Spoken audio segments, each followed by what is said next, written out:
Welcome back to another edition of Movement is a Lifestyle, brought to you by the Zihmer Law Firm and the local podcast Fitness Lab Pittsburgh, aka FitLabPGH. We're here again with Kelly Kuhn, who is a physical therapist. She is the owner and operator of Kelly Kuhn Physical Therapy. Last episode we had Kelly on, and Kelly talked about what she does with telemed and a little bit about her evaluation of runners. We saw some videos and she said what she looked for. We thought it would be important to bring her back and talk about, especially since we're, I guess, 12 or 13 weeks away from the Atlanta Marathon running season. Even though there's snow outside today, people are actually out running most of the year and most of the week. It should be 60 degrees by this weekend. And we thought it'd be a good idea to talk about what she does when she gets a runner, to kind of evaluate where they are, maybe not a running evaluation, but just musculoskeletal, strength-wise, muscular endurance. So Kelly, thanks for taking time to come back and talk with Movement is a Lifestyle. Well, thanks for having me again. And I know you made the key point before that you're not just a physical therapist for runners, you're a physical therapist for everyone. Mm-hmm. And I think today, what we're talking about as far as exercises that you do to evaluate and then they can go on to be part of their progressive rehab is something, it's not just for runners, but it's for the mom and dad or the little kid or the older man or woman who want to walk and maybe they're uncomfortable doing that. Yes, so movement screen is just kind of a way of looking at how somebody moves and their strategy for movement and what leaves them vulnerable to injury or pain. And how we can then develop a training program to account for their particular movement. And I know people are going to say, well, I move all the time. Why do I need a movement screen? So I guess maybe the first thing is, what is a movement screen and who should use one or who should get one? So a movement screen is just basically to get a picture of how somebody moves. We all move a little differently. So like the first year of our life, we're all kind of developing these movement patterns, rolling, crawling, kneeling. Those are all our squatting, even our first movement patterns. And then after that, everybody's movement changes. It's different based on their environment, shoes, sports they play, work activities, and it can change over the course of their life. So a movement screen just kind of helps us to see how they're moving, which can then help us to determine where their risks are for injury, and then we can train those weak spots. So anybody can benefit from a movement screen to understand, this is how I spend most of my day moving, and we tend to move only in parts of our movement patterns. Like we tend to flex a lot and not extend. We tend to leave out certain movements, and that's where we're vulnerable. So we can kind of pick which movements are being left out and then focus on those movements for their exercise program.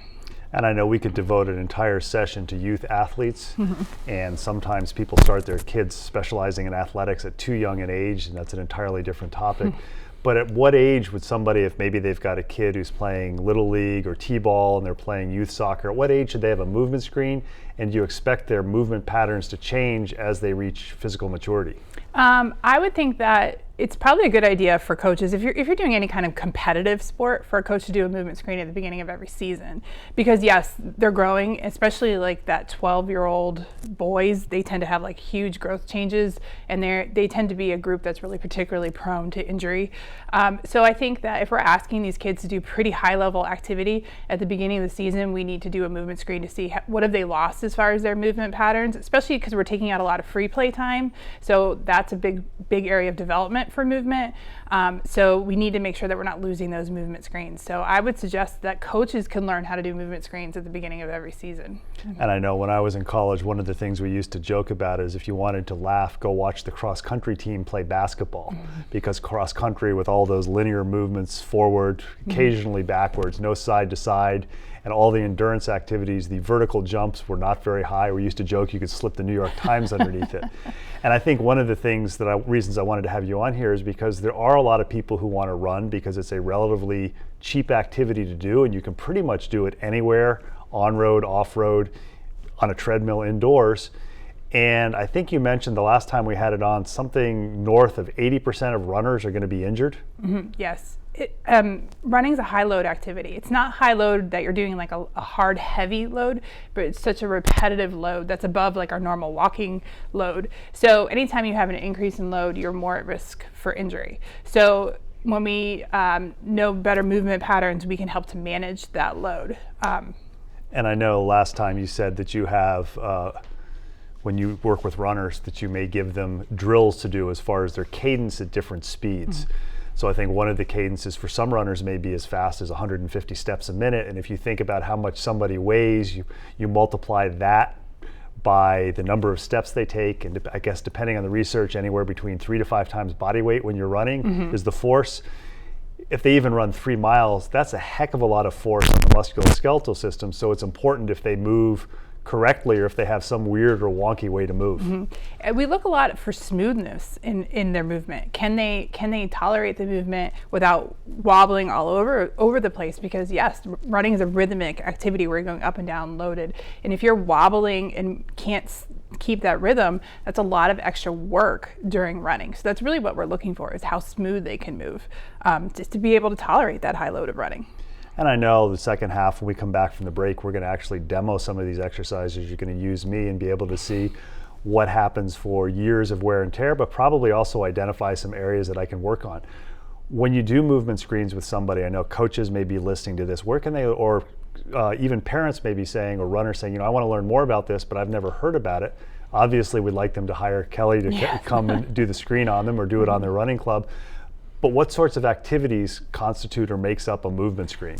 So a lot of it is, you want the screen to kind of mimic the sport they're playing, but there's some standard movements that kind of go across all sports. So can they stand on one leg? Can they squat? I mean, squatting is one of our most basic activities, and it really does give us a picture into somebody's ability to move, their range of motion, their strength, symmetries. Do they shift to one side?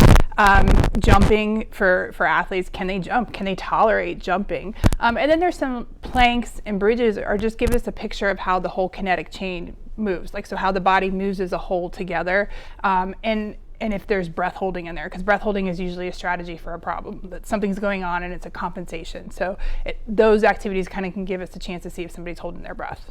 And I know there's some people who may be listening and watching who may not understand what a kinetic chain is. What is the kinetic chain? The kinetic chain is the whole body. So everything, when our foot's on the ground, that's what we call a closed kinetic chain activity. So when the foot moves, the knee moves, the hips moves, the back moves. So if one thing moves, another thing shifts. So everything kind of plays against each other or with each other. So you have to look at it as a whole, not just parts. I know some people may have gone through physical therapy decades ago, literally, or they may remember or see what somebody does. And when you think about the kinetic chain, when you're doing these movement screens and when you're doing exercises, if they're seeing you or another physical therapist for rehabilitation, very rarely, for example, if they've sprained an ankle, are they going to do just ankle exercises? They're going to do things all up the kinetic chain. Could you maybe expand on that a little more and explain why that's important? So when we know that athletes, after they sprain an ankle, they tend to keep their weight back on their heel into the outside of their foot and then forget the big toe, which then changes how our glutes work. So sometimes then they'll be standing back, their glutes then become tucked under, so we tend to use hamstrings more than glutes. It changes our balance. It actually can change how our head goes, because we're kind of leaned back, we might move our head forward more. And then we just adapt to that strategy. And it's not necessarily bad, it just becomes a strategy we use for movement. And then when you throw a high level activity on top of it, you might just be in a position to overload a little bit. So what we would do for an athlete who's sprained an ankle, for example, is we would want to get them not just moving their ankle and strengthening their ankle, but actually getting the feeling of using their big toe again, so that we can keep that alignment with activity. And for runners especially, be able to push off their big toe, because that's a really important skill to have, is to be able to use the big toe to give us a good stable base, so we're not just using part of our foot to balance on, and then to convert that into energy to push off of. And so that's a big issue with people who have had ankle sprains, that they just don't use that big toe anymore, and that affects everything. I know, I think it's probably a little bit of overkill, but you've heard some people say sitting is the new smoking, and here we are sitting here. That's probably going a little bit to extremes, but as far as the movement screen and how people's bodies change the way they move, how much can having a job where you do a lot of driving or a lot of sitting at a desk affect that? I mean, I always say it's not sitting that is really the problem, it's the lack of movement. So it's sitting for a long time, that's the problem. So if people get up a lot, you can counteract it. But I do think that sitting is, the amount we're sitting and the amount we're sitting in this position is starting to create a problem, only because we're not using the opposite motion. So we're not using our upper back mobility, we're not using motions that kind of help us move through there, and then we lose the motion. So then when we need them for running or other activities, we don't have them to pull from, because basically our brain has forgotten how to use them. And sometimes when we haven't used a motion in a while, it actually becomes painful because we haven't used it in a while, and then people use it even less because they're afraid they're doing damage, when all it is just they need to use the motion. So I think sitting kind of compounds things because it keeps people, when they stop moving, then things start to hurt, and then they stop moving even more. I know that there's a movement organization out there called MoveNat that really works to make people move in different ways, and there's some physical therapists who've actually started to adapt and use that in their treatments. With the patients that you deal with, how often when you're dealing, for example, with a runner, is it all they do is run and they very rarely work on things like balancing or shuffling side to side or something that you would think if you were doing a wide variety of movement activities? Well, runners like to run. That's all they want to do. So I try to convince them to do like at least twice a week, one, to get a good warm up because we can get some movement in a warm up, twice a week to do what I call capacity training, which is getting their ability to tolerate the load up. And then I like to encourage movement throughout the day. So specifically, if I have an area that's tight, like an upper back, I'll give them an upper back exercise that they can do anywhere. And I try to give them the dosage of 10 an hour. So once an hour, I basically want them to stand up and do 10 of this exercise. They never do 10 an hour. It's just it's the idea I want them thinking about moving that throughout the day. And when they learn to kind of work it in their day anywhere, like at the grocery store or wherever, they may look silly, but it helps. Then it doesn't feel like they're spending their whole life working on an injured area. I know with a personal trainer, when I've given them home exercise programs to do kind of as homework, I remember one of them said, yeah, I was standing there pumping gas and I realized this was the perfect time to do it. Another one said, yeah, that stretch you showed me that's really good for my tight hip flexors, I found my kitchen counter is just the right height. If I put a towel on it, I just have to wait until my wife goes to work.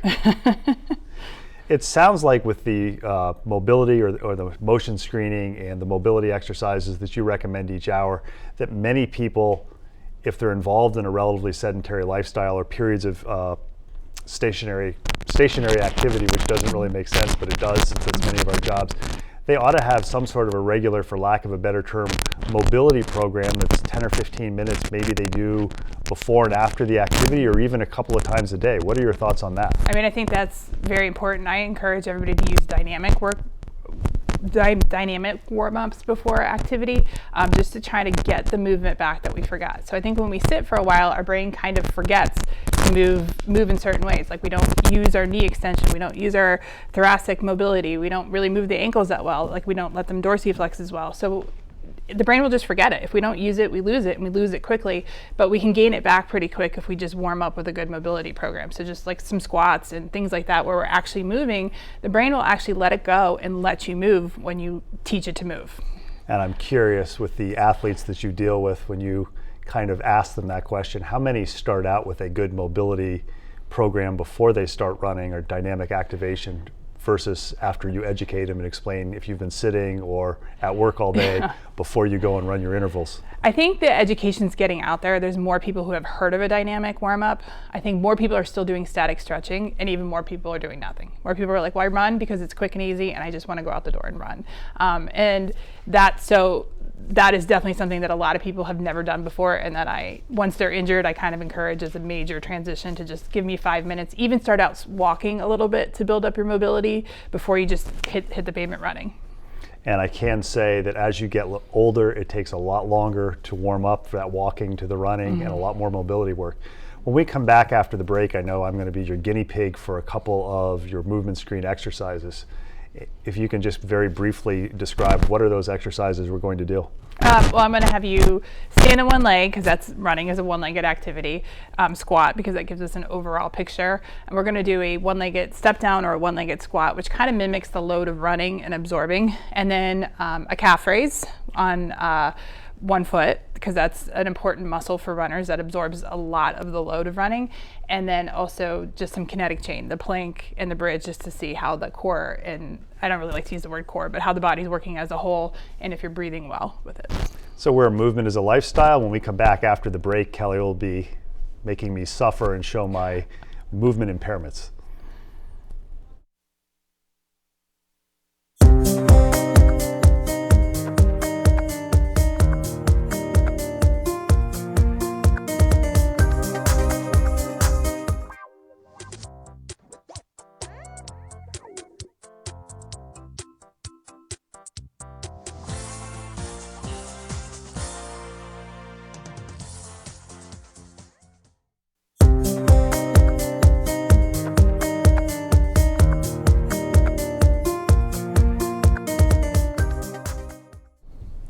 Welcome back to Movement is a Lifestyle. We're here with physical therapist Kelly Kuhn, who's going to take me through a brief movement screen that she does with many of the runners and other athletes that she moves with. This is specifically oriented towards runners, since she said the movement screen should kind of specialize or be based on the movements that the athlete does.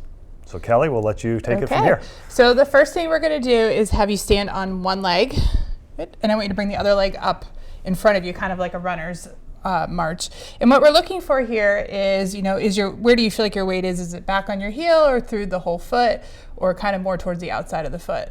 Pretty even. Okay, so that's good. That's what we're looking for. But you can see it's a little wobbly, and he has a lot of little shifts, and he shared with me that he has a history of an ankle injury, so that's something we're looking at. And we can compare to the other side and try to see if he can handle that for 30 seconds. So you see it's a little bit steadier on this side. It's a little quicker to get your balance. And so that's just something you would work on, because if you're wobbling a lot when you're running, it might create more issue for load. The next thing we're going to do is just have you do a squat. Good. Okay, and so what we're looking, and just kind of do a couple of those there. We're looking there for a shift. If he shifts to one side, which I'm not seeing much of a shift, it's a pretty good squat. Sometimes you'll see people really go to one side, which tells me they're not tolerating load on one side, like that. Or you can see he does use a little bit of what we call a hip hinge strategy. So he's coming forward a little bit, which would generally be indicative of a tighter ankle. So it all kind of fits with what he said was the issue. The next thing we're going to do is I'm going to have him do a one-legged squat, or sometimes we do a step down. But I talked about smoothness and how important it is to kind of keep a rhythm. So I'm going to have him use a metronome and see if he can go up and down 10 times to the beat of the metronome. And now you see it gets a lot more challenging here, and this is really a running related activity. So we see he's wobbling a little bit. The knee's staying pretty straight over the toes, so that's good. And he kind of went to the outside of the foot a few times. But not bad. As he got going, he's tolerating it. And that's the most important thing, is that he can tolerate it. Now let's see this side. And you can see how that knee is kind of all over the place. He's struggling to maintain the rhythm and the smoothness. And that's pretty common after an ankle injury, because we don't have as good of a solid base to move from. And that becomes our strategy. So if he was running and every step that was happening, we would worry that he's more, not necessarily would he get injured, but he might be at more of a risk to overload. How did that feel? Did you have any pain with that? No pain. Okay. So that would be in itself would be the exercise that we would work on. And then we would move to a single leg calf raise. So I'm going to let him just kind of hold on to me. So just one finger, and then we're just up and down. We could use a metronome for this too, to try to keep the rhythm. And we don't want to see how he kind of rocks forward. We want to go straight up and down. And again, we're looking for smoothness. So we had a little hiccup there. Can't really keep the rhythm. And now he's getting it. Looks better. So we'd want about 25 repetitions of this. Let's try the other foot. How much does warm-up have to do with this versus doing it cold like I'm doing? Warm-up might help a little bit with this, but oftentimes even unless you're warming up exactly the right muscles, we will see kind of the same patterns follow over, because this is probably your movement strategy. This is how you're tackling the movement. But there is a little bit of a warm-up, as you can see. And that he does pretty good. Still, he kind of struggles to keep that big toe down a little bit, which is a big thing we're seeing. And then we're going to look at some of that kinetic chain stuff. So I'm going to have you do a bridge on the ground. So I'm going to have you lay on your back. And yep, I'll move this way. Okay, and then just put one foot straight in the air. So kind of lift, yep, and see if you can bridge up that way. Good. And then we would hold it up there for 30 seconds. And what we're really looking for is the pelvis wobbling. Can he breathe through the whole exercise? And what a lot of people cheat on this is they'll breathe at the top, but then they'll hold their breath when they're actually going into the exercise. Try the other leg to make sure. So if that happens, I'll tell them to blow out before they go. You see it was a little more unsteady on this side. So we're always looking for side to side, but not bad. Now, if somebody was struggling with this, I would back them off to having 2 feet down, and that would become their exercise. Okay? And he does pretty good. He's not like holding his breath or anything like that. And then we can do a plank. And we would do both a front plank and a side plank. And the same things we're looking for here. Are they holding their breath? Is their butt way in the air, or is it sagging down? Can they breathe? Are they wobbling all over? And so that is doing a really good solid plank. So there's nothing really here for me to pick at. And then I would have him hold that for 30 seconds to a minute. And then I would have him go to a side plank. Good. And I'll usually put the top leg in front. Yep, and that kind of lets us check the adductors a little bit. I think he's running out of little room a little bit here, but we want them to be a little bit more turned this way. And you can see he's kind of in a V, so a little bit straighter forward, and it's still also not holding their breath. But all in all, that's a pretty good plank. A lot of times you'll see people all over the place. They can't hold this very well. And that would be indicative of their kinetic chain not working well as a whole.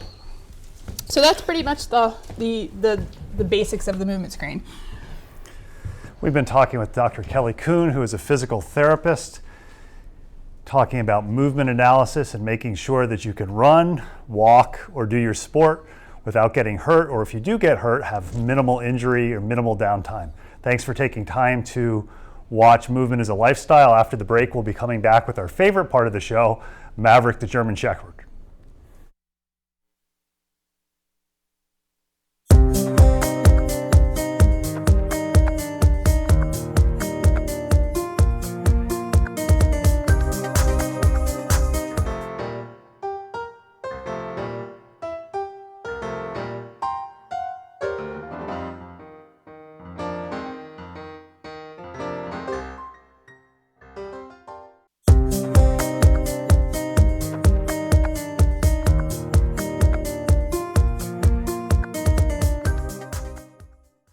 Welcome back to Movement is a Lifestyle, brought to you by the Zihmer Law Firm and FitLabPGH, a local Pittsburgh-based podcast. We're here with our favorite part of the show that features the star of the show, Maverick the German Shepherd. He's with Drew Zihmer, his owner or caretaker, and Maverick's going to show us a little bit about how much fun you can have with the dog, whether or not it does schutzen, if it's well-behaved, and more importantly, well-trained. Hey, thank you for having us again. Today we're going to talk a little bit about some things that we do with tracking. Maverick, sit. He's getting excited. He likes to do this. And so when we do the sport with tracking, one of the things we do is we teach the dogs to follow a person's footstep by footstep through a field, across different terrain. And then one of the things they do is they are trained to look for anything that person dropped. And so I brought with me today, they're called articles. They're a little piece, one's leather, one's wood. And so he's trained that if I walk through a field and I drop these, that he gets a special reward if he finds them. And so we'll see if we can get him to do it here. There's not a ton of space. We'll see if we can get him to, kind of find them. Come over here, buddy. Sit. And so normally this would be hidden in 6 or 8, 10 inches of grass. And excuse you. Suk. 9, not touch it. Suk. Good boy. And so then he knows he's looking for treats already. In German we use Suk for his tracking word. And so he looks for these. And we'll do one more little demo of that. Maverick, over here. He's looking, he thinks that there's going to be more of these out here already. Maverick, come over here. Sit. Maverick, sit. You're good. You're good. And Suk. Good, Suk. Yes, good boy. And so this is a nice exercise. We do this in the house a lot through the winter. I can take him to the basement. We can just kind of go play and do this kind of a thing. And it's a neat little exercise. You just train the dog by putting this down in front of them and keep putting treats on it until they associate that surface with treats and going down to it, and they teach them to lay down and put their chin on it. And it's a fun little exercise for home, and it has some real world application. And I think one of the neat things about this for anyone who has a dog is it doesn't take a lot of time. So I would imagine that you didn't spend 3 or 4 hours at one time doing this. You started when he was pretty young, maybe just 4 or 5 minutes at a time every day. 3 to 5 minutes, yeah. Once or twice a day for 3 or 5 minutes, and you can teach a lot of these types of behaviors. It's something fun for the dog. He sees that then as a reward. You saw how excited he gets just because they're out here. Maverick, sit.